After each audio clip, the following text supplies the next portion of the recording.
Corinne Williams and Diamond Moore. Diamond Moore. Oops.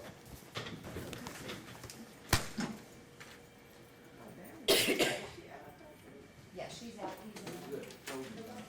Diamond Moore and Tree Gardner. She's one of the one without your social? Who has Diamond Moore, Miss Clay? Trig, I think she went outside to grab her. Okay. Remember what I told you?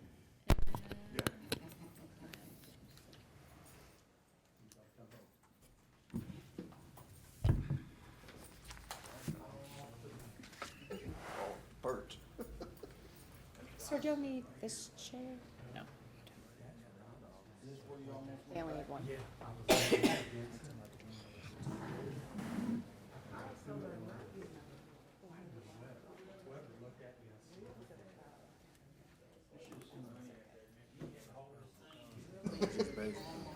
Just to see if it goes to the room.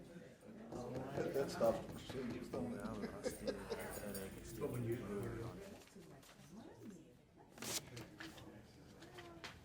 Light up there, and then there's a button here on these. Just make sure the red light's on. Okay. All right. There's that one. And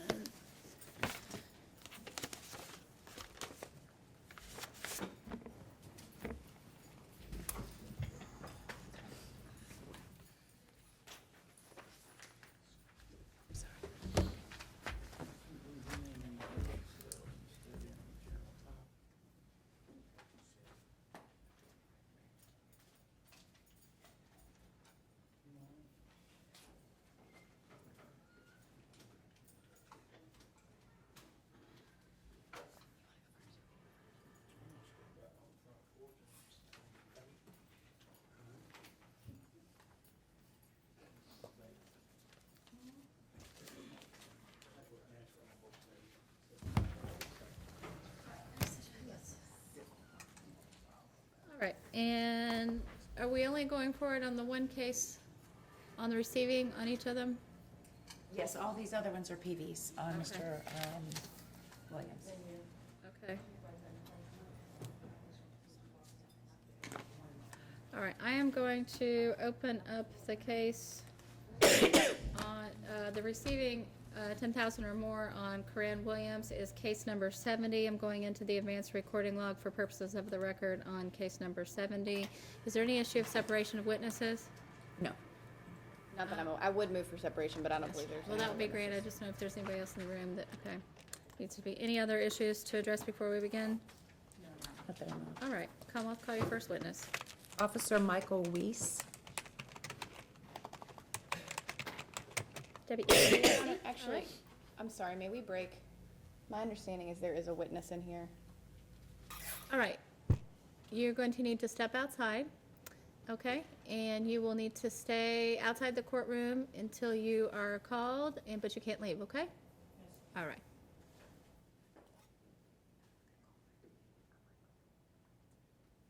All right. Please raise your right hand.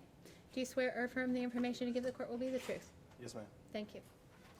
Can you make sure that mic's on? I don't think it is. Okay, there it goes. Good morning, Officer Weiss. How are you employed? Louisville Metro Police Department How long have you been with LMPD?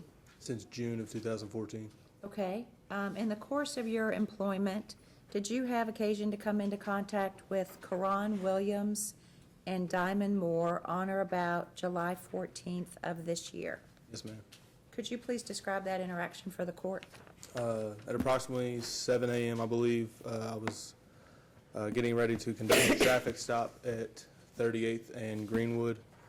I called off the radio that I was about to conduct the traffic stop, switched over my toggle switch for my emergency equipment. I know my back lights came on. I don't believe that my front lights or my siren came on yet.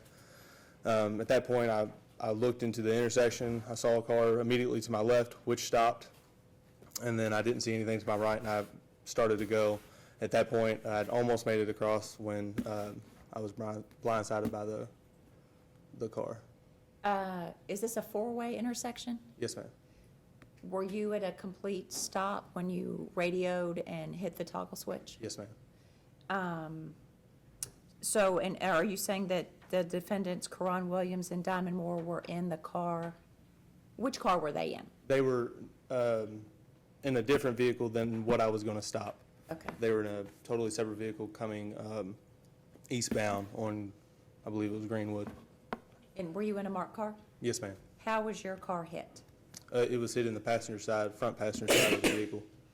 And then what did you do when this happened? I immediately radioed to the dispatch that I had been in an accident.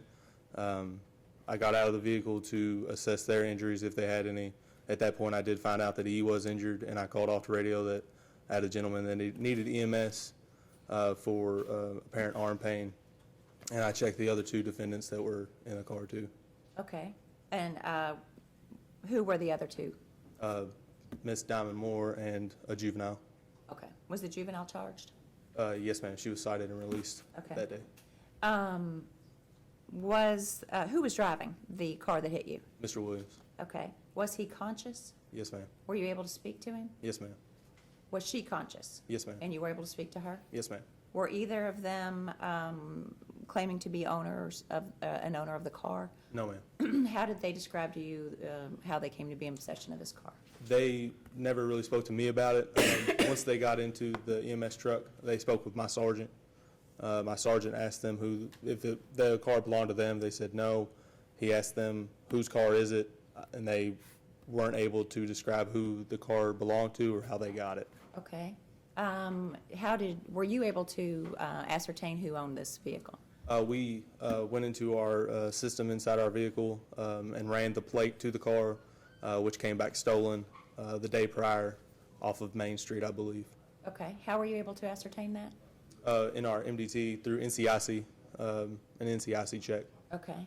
And what kind of vehicle was this that hit your car? It was a blue Volkswagen, I believe, Approximately what year? late 2000s model. Okay. Were you able to, like 2000, like 2000 or? Yes, ma'am. Okay. Were you able- I don't know the exact date, ma'am. Okay. Were you able to ascertain any kind of value of that vehicle? No, ma'am. I Okay. have a question. Do you mean like in the 2000s, like 2015, or do you just mean like 2000? In the 2000s, ma'am. From Your Honor, from 2000, 2010. I don't know the exact year, ma'am. Officer, do you see the people that you know to be Karan Williams, the person that you know to be Karan Williams in the courtroom today? Yes, ma'am. Could you point him out for the court, please? He's right there. Could you describe him? He is the gentleman sitting there with a cast on his arm. Okay. Your Honor, may the record reflect that the officer has identified Mr. Williams as the perpetrator in this crime. So reflected. Officer, do you see the person that you know to be Diamond Moore in the courtroom today? Yes, ma'am. Could you point her out for the court She is right there. and describe her? She is the lady sitting behind the desk next to the two lawyers. Okay. Your Honor, may the record reflect that he's identified Ms. Moore as the perpetrator in this crime. So reflected. Officer, did all of these events happen in Jefferson County, Kentucky? Yes, ma'am. Is there anything else that you would like to add for the record? No, ma'am. Cross-examination. Officer Weiss, just to be clear, you stated that this was a four-way stop, It was a four-way intersection, ma'am. but you were the only one that had the stop sign, Yes, ma'am. correct? Yes, ma'am. So you said that Mr. Williams was the driver of this vehicle, Yes, ma'am. and he was coming at you from the right side, Yes, ma'am. and this is just a two-lane road, right, Greenwood? Opposite, one lane in opposite directions. Right, okay. And it's not as if there's a curve coming around to 38th Street, right? Negative, ma'am. No, ma'am. So you come through, it's just a very short distance between your stop sign to cross Greenwood to continue on 38th Street, Yes, right? ma'am. Yes, ma'am. And within that short period of crossing, he T-bones you. Yes, ma'am. And you're saying you didn't see him coming. No, ma'am. And again, you're the only one that had the stop sign, right? Yes, ma'am. Did you look to your right? I looked off to my right, but not apparently far enough, ma'am. Okay. Were your lights activated at this point? The rear lights were activated. Was your siren going at this No, point? ma'am. And this is the morning, right? Yes, ma'am. So it's not as if the darkness would have made your lights brighter. No, ma'am. Did you have your in-car video on at this point? The in-car video is out of service. It wasn't working. You said this car was stolen from Main Street. Do you know who this car was stolen from? I can't recall the name of the victim. Mr. Williams had the keys to the car though, correct? Yes, ma'am. Okay. And you said you didn't know what specific type of Volkswagen this is? You don't know the mileage? No, ma'am. Were there any other witnesses to this other than the passengers and Mr. Williams in the car? There you was spoke one. to? There was one guy that stopped. He talked for maybe 5 minutes, and then he got back in his vehicle and he left. I never got his name. I never got any of his information. What happened to your vehicle? It was impounded to Louisville Metro Tow Yard. They're impound. Okay. What happened to Mr. Williams's vehicle? Same thing, ma'am. And you said you didn't speak with any of with Tatiana, or Tamaya Moore, I believe, the juvenile, or Diamond Moore, or Mr. Williams, much about what had happened? No, ma'am. Once I got out of my vehicle, I asked if they were injured, and then that was for the most part it. I don't remember anything else after that, ma'am.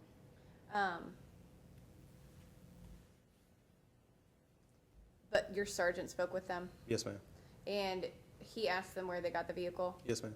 and this is after Mr. Williams was in the ambulance. Yes, ma'am. And the sergeant said that they couldn't say where they got it from. Yes, ma'am. Didn't they tell him they actually borrowed it from a friend that day? I do not recall, ma'am. Okay. Have you spoken with your sergeant about what statements they made to him? I probably did that morning, ma'am. Okay. But at the best of my knowledge, I believe that that's what was said. Okay, but you're not I'm really not sure at this I'm not point? 100%. And you weren't present for those statements? No, ma'am. I was outside of the ambulance. Okay. Do you know if the statements were recorded? No, there's no recording devices inside of the ambulance. But did your sergeant have a? We did not have body cams at that moment. Okay.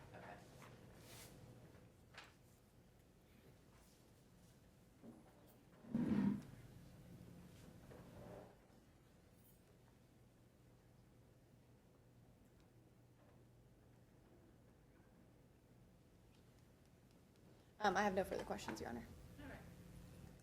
Thank you, Your Ms. Honor. Drake?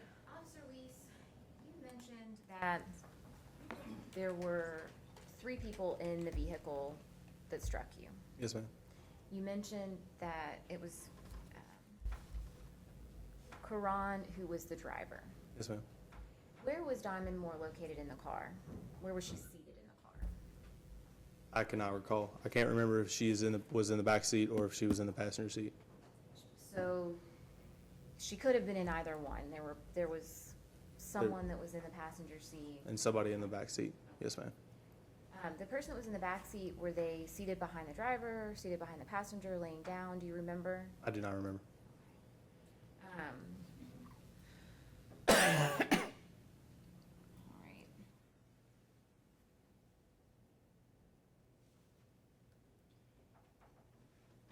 You mentioned that you didn't remember the name of the person who reported the car stolen. I do not have it off the top of my head, ma'am. I think that you may have been asked this already, but did you ever speak with that person? I never spoke with him, ma'am. Okay. Did you hear from any other officers that you work with, any information about what that person may have relayed to the police about the car theft? The only thing that I recall, ma'am, was that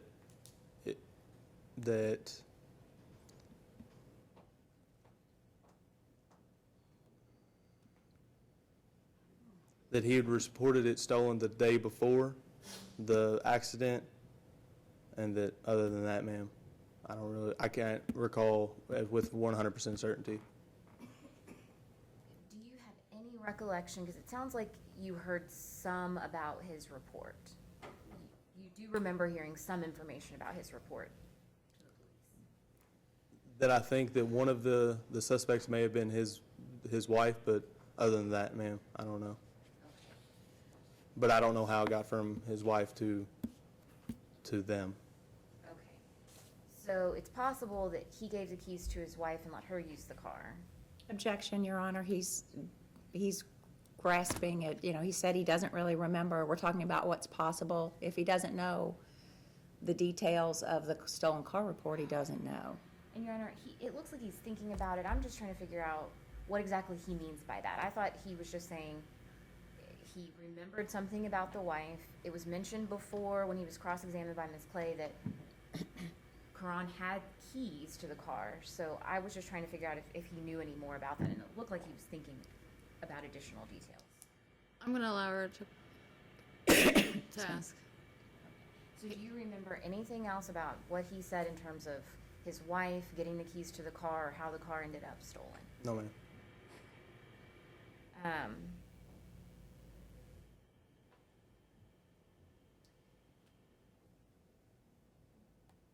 you didn't speak directly to them about where they had gotten the car from, No, ma'am. but you did hear later on from your sergeant things that they had said about the car. Yes, ma'am. And your sergeant relayed to you that he talked to at least Karan, is that right? Yes, ma'am. Did he tell you that he spoke with Diamond? Diamond and Karan were both in the EMS truck when he was talking to them. Okay. Did he tell you that he spoke with both of them or with only one of them? I don't recall. I just know that they were all three of those people were inside of the ambulance at the same time. So he didn't relay to you who gave him specific statements about the car? No, ma'am. He didn't tell you which one of those three people told him that they borrowed the car? No, ma'am. But he did tell you that was their explanation, that they borrowed the car from someone? I believe so, ma'am. Okay. And he did tell you that their explanation was also that they had no idea from whoever they borrowed the car from that it was stolen?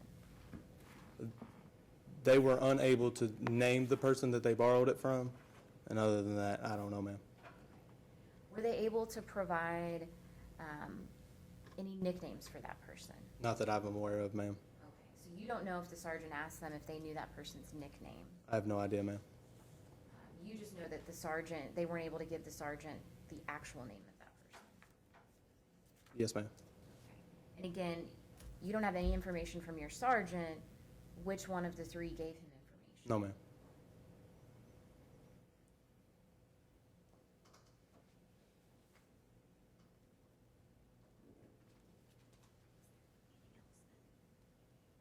No further questions, Judge. Anything more? No, ma'am. Interview? Any witnesses? Anything more Oh, from him? no, Your Honor. I would ask, no.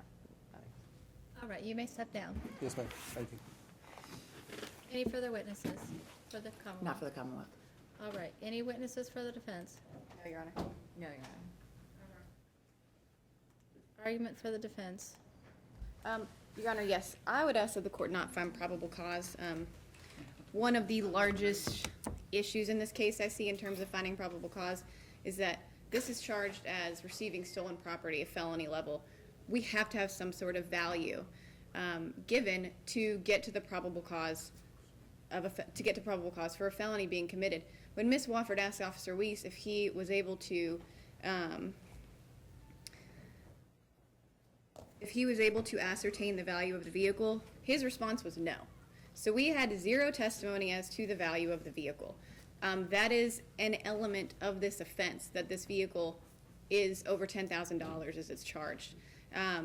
Even if it's over $500, there's no evidence to that. He wasn't able to testify, not that we have to bring any proof of it, but he didn't know what year it was. It was just somewhere in that 10-year mark, what specific make of Volkswagen, what condition it was in, what mileage it had. All of those things affect the value. If you were to Kelley Blue Book a 2004 Jetta, I'll go ahead and tell the court, because I did this before, if it's just in good condition, it's $900 and something, I think. But we don't know, we weren't given any information that this was even what condition this car was in, what year it was, what make it was. I don't know if this was a Jetta. I don't know what kind of Volkswagen this was. So there simply has not been evidence presented to show the value. I would additionally, I'm sure that Ms. Trigg will go into this, but point to the fact that there's no evidence that they had any knowledge this car was stolen. I understand that it was reported stolen the day before, but that one of the suspects may have been the prosecuting witness's wife, and that we don't have any information as to what her name is at this point, but that the defendants in this case told the sergeant that they borrowed the car from somebody. They weren't able to say the actual name. That is not uncommon. And we don't have the sergeant here to confirm any of that today. But I think as far as probable cause goes, the fact that no value is testified to means that there can be no probable cause found in this case. So I would ask the court to find no probable cause. Thank you. And Your Honor, I would join in all of the arguments that were made by Ms. Clay, and I would add to that, I think there's a problem, and I know that probable cause is a low standard, and we run into this a lot. It is a low standard. I know that officers are allowed to testify to hearsay, but we have an officer who takes the stand and says, well, my sergeant talked to 3 people in an ambulance. I don't know which one said what. I can't even tell you if they all gave statements. I can't tell you what Diamond potentially said versus Coran versus this juvenile. And then when he goes into detail about what these statements were reported to be, it's clear that there was information provided to the sergeant about them borrowing this vehicle and that there is a problem with them having any knowledge that it was stolen. The other big issue that we have with Diamond and with the juvenile in the car, but I'm advocating obviously on behalf of Ms. Moore, Ms. Diamond Moore, is she actually in receipt of stolen property? And I'll read from the statute. The statute requires that a person has to receive stolen property when he either receives, retains, or disposes of movable property of another knowing that it has been stolen. I would argue that if you're a passenger in a car, you haven't received that property, you're not retaining it, you're not disposing of it, you're riding in it at the invitation of someone else, but you're not in possession of that car. She was in possession of the keys, that was Mr. Caron. It doesn't sound like at any time the officer, he didn't give any statements about her having driven the car. There weren't statements that he received from the sergeant of her driving the car. So in terms of her actually receiving this property, I think even that element there are problems with, and I'm not going to go into value arguments because Ms. Clarity did that, but I would ask the court not to find probable cause. For the Commonwealth. Your Honor, the Commonwealth would ask the court to find probable cause. Of course, probable cause being such a low standard, based on the elements of the statute, 2 people, 2 adults inside of a car found to be stolen who say they borrowed it from a person whose name they don't even know, and that the car's confirmed to be stolen 1 day earlier. To me, Your Honor, clearly that rises to the level of probable cause as far as having reason to believe that it was stolen. At least it raises enough suspicion to surely send it to the grand jury for further investigation. I can't imagine a scenario where someone is driving a car and they have no idea. They say they borrowed it from someone and they can't even give a name or a nickname or anything of where they got it from. The officer did testify that they were conscious. Nobody seemed to be knocked silly in the accident or anything like that. So I would argue that that clearly probable cause, that this rises to the level of probable cause on that. As to value, the officer did testify, based on the court's own questioning, that it was a later 2000 car. I think even though he didn't lay a specific amount to it, and he did charge a C felony, even if the court sees fit to only find probable cause on a D felony of above 500 or below 10,000, Your Honor, I would argue that any running car that is street legal or that can accelerate on the street is worth at least $500, and based on the officer's testimony, that there is value sufficient to meet the statute. Excuse me. Based on that, Your Honor, we would just ask that the court find probable cause.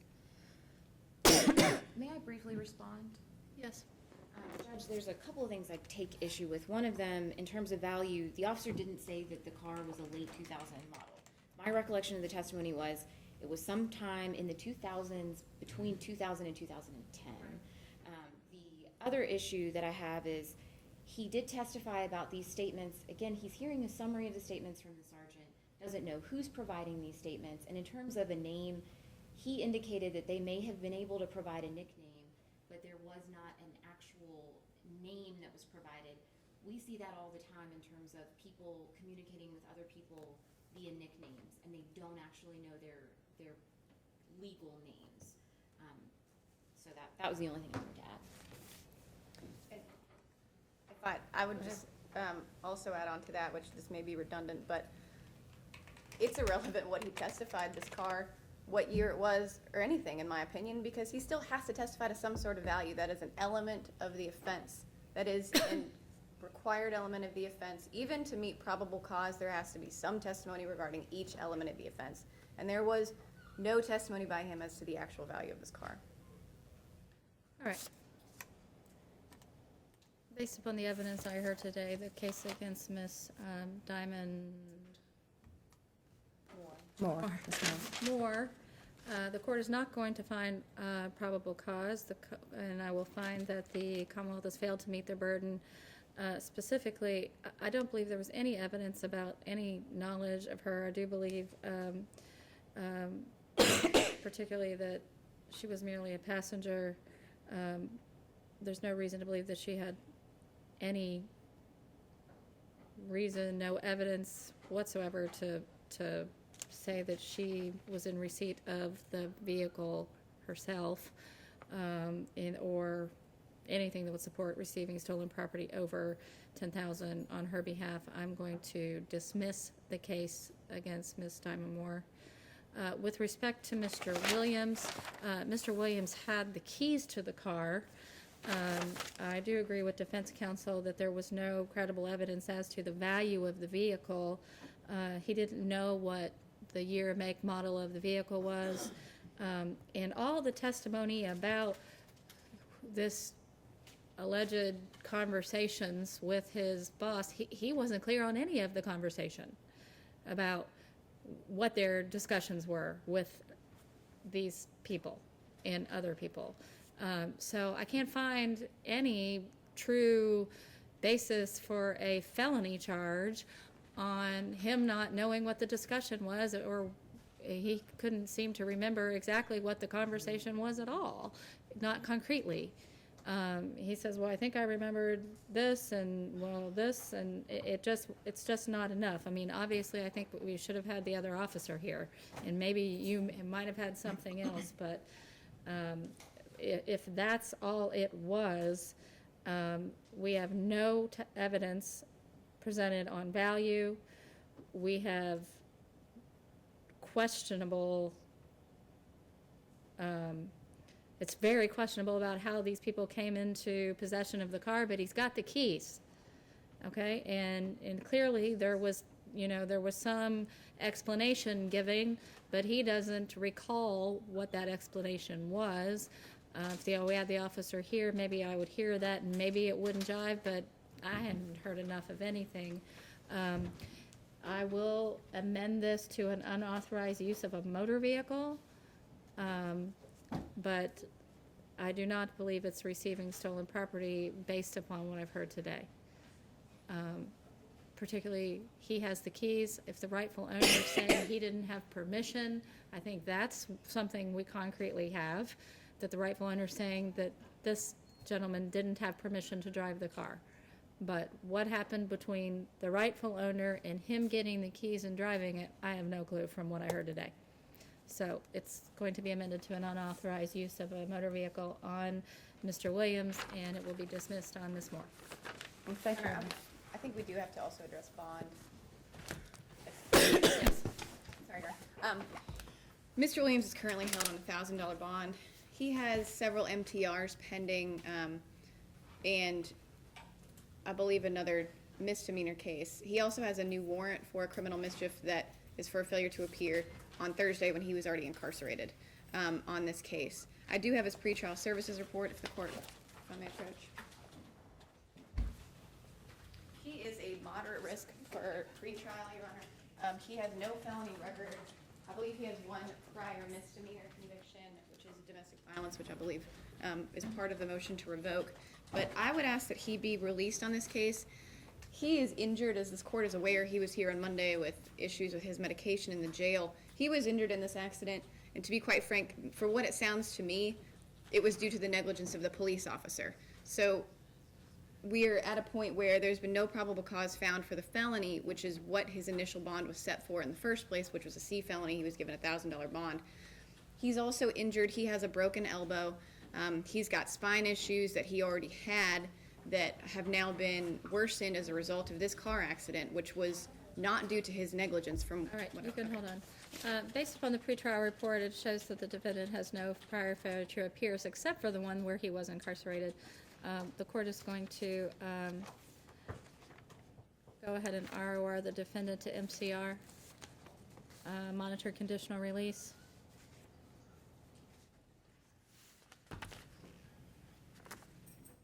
Based upon the other things that are pending, and we need to address the warrant.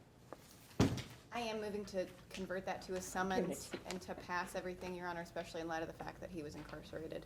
All right, let me take a look at it. So the warrant was only issued on the fact that he, okay, so the court will do that. It's actually a bench warrant, so we'll need to add it on, set aside, it's probably not. I'll do that. Okay, so if you want to get it, we'll put it on today, but he'll be ROR'd to monitor conditional release. Mr. Williams, immediately upon your release, you need to report to pretrial services. Okay, they will set up for you to report to them pending the outcomes of these cases. I strongly suggest that you not get in any trouble, okay? All right, you need to stay out of trouble. All right, and stay in touch with Ms. Clay. Thank you, Your Honor.